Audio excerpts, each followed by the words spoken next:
Hi guys, and welcome back to another DrAce video, and today we're going to be playing MotoGP 21, and it is time for round 13 of our career mode, and it's time for the hashtag Aragon GP here in Spain. So in pole position is Jack Miller with Quartararo and Bagnaia on the front row, Zarco, Vinales and Espargaro on the second, Martin, Oliveira, Morbidelli with Mir, Rins and Marquez, Paul Espargaro, Lecabona, Bastianini, Nakagami, Marquez, Binder, Marini, Petrucci, Rossi, Savadori and Grant to the back of the grid. So from the back of the grid, we will look to the red lights, bring the clutch in, and away we go.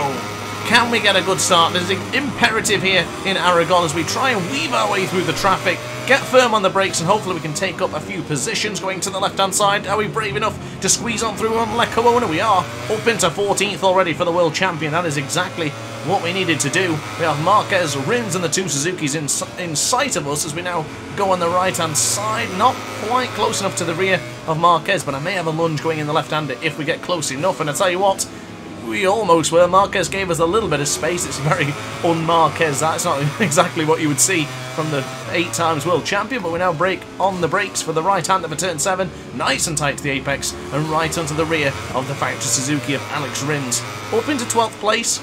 Pretty good start so far, not too bad after all. As we go into the reverse corkscrew, can we get up the inside of potentially Joan Mir? He's ran it deep, we'll give him a bit of a nudge as we move up on through on the former world champion. And out to the left hand side, Alex Rins getting out of shape. We might be able to pick him up as well. Can we get a top 10 already as we approach 50% complete of the very first lap? So on the left hand side, the point where we blew it in qualifying just 4 hours ago. Not going to be doing that here today, no more, as we go into turn 13. A little bit more accurate this time for the 12th corner, and now can be set for the same as we go into 13. And now for 14, can we get the change of direction on Frankie Morbidelli? Oh, just bumping into the rear of the Petronas Yamaha, and then we get a little bit caught up, touching these just the side of the motorcycle. Unfortunately, the collision detection in MotoGP 21 is not ideal as we now charge past Frankie Morbidelli and take a top 9 so far. But onto the left-hand side, a little bit out of shape on board the Aprilia RSGP. Oliveira makes a little gaffe as well as we now go in the left-hand side. Morbidelli fancies not 1 but 2 riders, but unfortunately doesn't quite make it stick. Oliveira will still remain in 8th place, so we'll try and break around the outside of the factory KTM. It's not going to work here, or is it? Not quite. Morbidelli takes over. What a position for Morbidelli to take there. Every single time we've got past him, he's fought back immediately. That is a sign of a great world champion, as of course the former Moto2 champion is. As we now go on the left-hand side, can we make the lunge up on the left-hand side? You see how much speed we had going into the left-hander, and then a little bit more going for the next left-hander for turn 5. So great job so far from myself and Frankie Morbidelli, who's giving it everything he's got here in the early stages of this Aragon GP. Now onto the right for turn 7. Things have calmed down ever so slightly. I can't quite see championship contender Johan Zarco. I think he's hovering in 4th place. Yes, there he is. I can see him just ahead of Maverick Vinales in 5th place. Look at teammate Aleix Espargaro doing a grand job there in 6th position. Excuse my voice for a moment as the cat decided to leap from my lap. I hope you are enjoying the content more than what she is. If you are enjoying it, I'd advise to hit the like button. But now, going into the left-hand side, carrying a lot of speed actually for the left-hander of turn 12, and now onto the rear of Miguel Oliveira. I want to stay with him. It's imperative now that we stay with the man on board the Red Bull KTM. If we can stay with the Portuguese rider, we may have a chance of getting further up the grid. Move into power setting 3 here with Miguel Oliveira ahead of us with that slipstream, and we'll have a great chance of getting past him for the final corner, or at the very least for the penultimate corner. So onto the right we will go. We'll try and outbrake around the outside. We certainly do that, and now we challenge Jorge Martin just ahead of us with teammate Aleix Espargaro that a little bit more. And I got to be honest with you, I know he's my teammate, and I know together we've had a wonderful season, and I'm beating him tenfold for the points, but by God, I want to beat him, and that is the fastest lap for us so far, a 1:45.635 as we go on the left-hand side. Very tight to the apex there, and a little bit too tight towards Jorge Martin's rear tyre, almost touching his Michelin tyre. Would have been Michelin on Michelin, but for the time being, we're alright. Going into Carlos Checa for turn 3, 3/10 of a second are in our back pocket, so we should be improving the lap time on this lap already. So onto the left we'll go for turn 5. That's a nice and tight apex. That is brilliant. But had a little bit of a slide on the acceleration there, and unfortunately just lost out a little bit of time to Martin, but he's still holding into 7th position. And I've got to say, this is a bit of a salvage job in today's video, so I'm guessing that this is probably going to be the best we can do.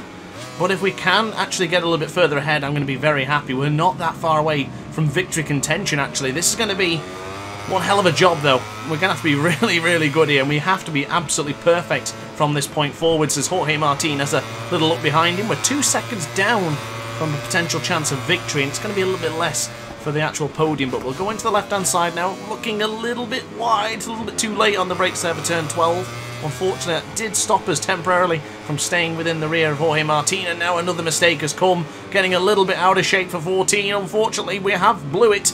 Do we still stay within range of the slipstream for Martin? Oh, not quite. That is going to be difficult. That is going to be a big issue for us now. If we lose the slipstream, then I'm a bit concerned that we might lose it altogether.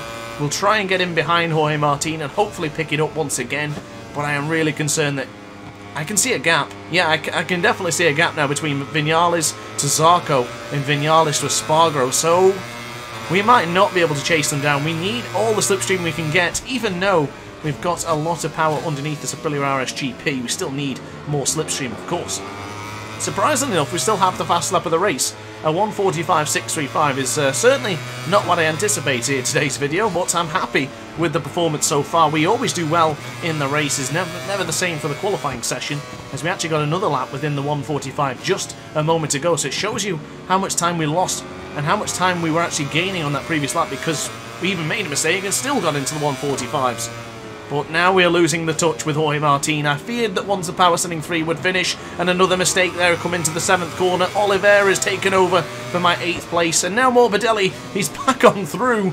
Frankie Morbidelli has come on through once more, and is now giving the fight to DrAce. We push him wide there, getting a little bit aggressive as we go on the left-hander for turn 10. Into the Marquez corner we'll go. Hopefully this time we can pick up a bit of slipstream, but I think this one is over.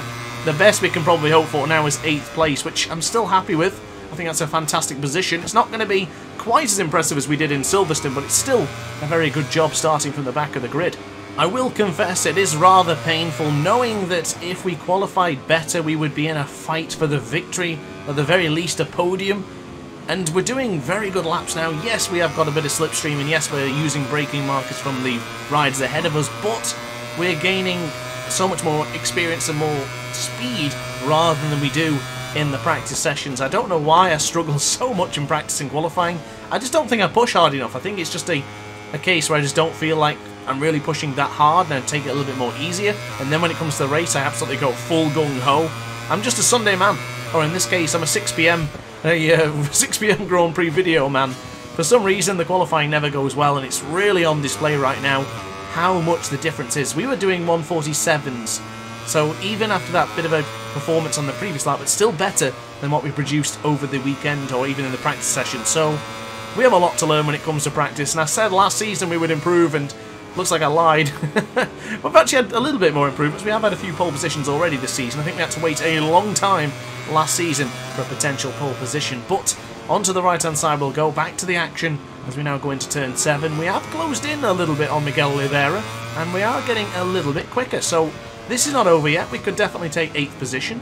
If we can chase down Martin and Espargaro, I would be even happier, but for now 8th place is where I would be happy to reside for today's video, but we'll see what we can do for the next couple of laps. We are only on lap 5 of 8, so still plenty in this one to go. As we now go into the left hand side for turn 11, bring on the brakes, bring on the downshifts, and bring on a little bit of rear brake just to get us into turn 12, nice and controlled. Went a little bit too relaxed there, if anything, but we're still in a good chance of chasing down the Portuguese man ahead of us. As we now go on the right hand side, a little bit too tight the apex. I'm surprised we didn't get a metaphorical hand slap from the computer there, but we're still good. Do I jump it up to power setting 3 to try and get into the slipstream of Miguel Oliveira?